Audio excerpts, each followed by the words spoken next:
नमस्कार बंधुरा प्रथमेই তোমাদের সকলকে শুভ দীপাবলির অনেক অনেক শুভেচ্ছা জানিয়ে শুরু করছি আজকের পর্ব। দীপাবলি হলো আলোর উৎসব, তাই এই সময় প্রায় সব বাড়ি আলো দিয়ে সাজিয়ে তোলা হয়। আর এই ক্ষেত্রে সবথেকে বেশি চাহিদা থাকে সাবেকি প্রদীপের।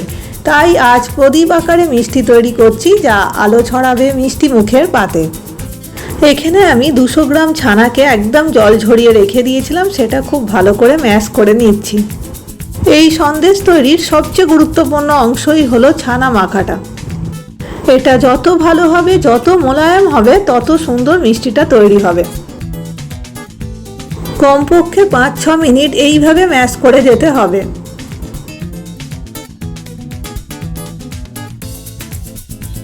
মাখতে মাখতে যখন দেখবেন একদম মসৃণ হয়ে গেছে, থালা থেকে নিজের থেকেই উঠে আসছে, তখন বুঝবেন মাখাটা একদম ঠিকঠাক হয়ে গেছে।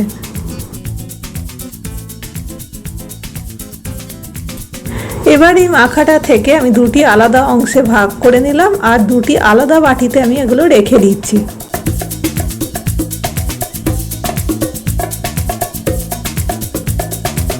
এবার একটি বাটির ছানাকে আমি প্রথমে তৈরি করে নেব, যেটা দিয়ে প্রদীপের বেসটা তৈরি হবে। তার জন্য আমি একটা ননস্টিকের কড়াই নিয়ে সেটা একদম লো আঁচে রেখে ছানাটা দিয়ে নেড়ে নিচ্ছি।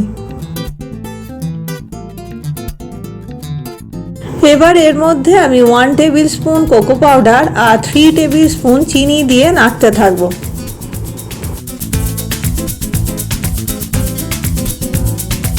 এবার সমস্ত উপকরণ খুব ভালো করে মিশিয়ে নিতে হবে। প্রথম দিকটা একটু শুকনো শুকনো লাগলেও আস্তে আস্তে চিনি মেল্ট হওয়ার সাথে সাথেই সবটা খুব ভালোভাবে মিশে যাবে।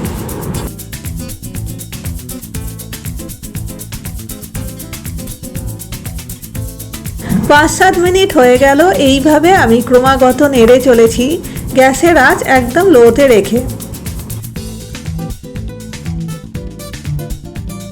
এবার এটা তৈরি হয়ে গেছে। টেক্সচারটা অনেকটা ভিডিওতে যেমন দেখা যাচ্ছে ওই রকম হবে।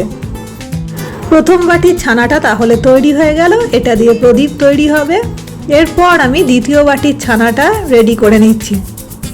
তার জন্য একটি ননস্টিক প্যানে 1 টেবিল স্পুন ঘি দিয়ে সেটা হালকা গরম হতেই ছানাটা দিয়ে দিলাম। 1 থেকে 2 মিনিট মতন পর নারকেল কোড়াটাও দিয়ে দিচ্ছি। এখানে একটি ছোট নারকেলের অর্ধেকটা অর্থাৎ হাফ মালা কোড়ানো নারকেল ব্যবহার করা হয়েছে। গ্যাসের আঁচ একদম লোতে রেখে কিছুক্ষণ নাড়াচাড়া করে নিতে হবে। ছানা দিয়ে এই যে মিশ্রণটা তৈরি করছি, এটা দিয়ে প্রদীপের পোলতে তৈরি করা হবে। আমি আমার মতন নিজস্ব চিন্তাধারা দিয়ে এই দিয়া সন্দেশ তৈরি করছি।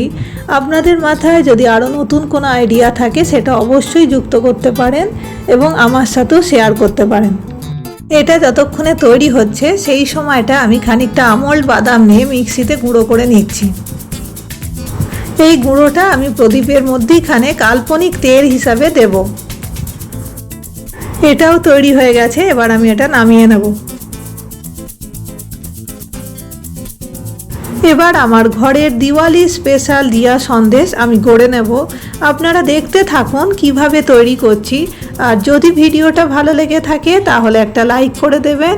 আর আমার চ্যানেলে যদি নতুন বন্ধু হয়ে থাকেন তবে সাবস্ক্রাইব করে দেওয়ার একটা অনুরোধ রাখলাম।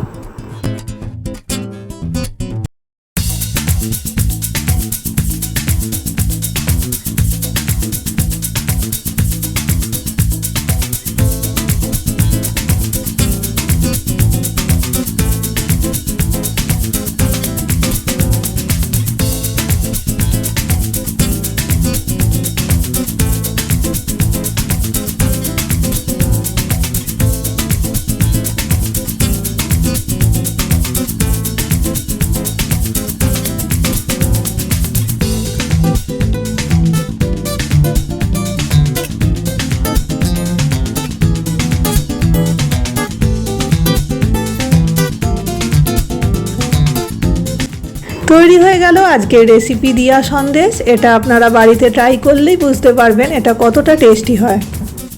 তন্দ্রাস রসইয়ের পক্ষ থেকে সবাইকে আরও একবার জানাই হ্যাপি দিওয়ালি। সবাই ভালো থাকবেন। নমস্কার।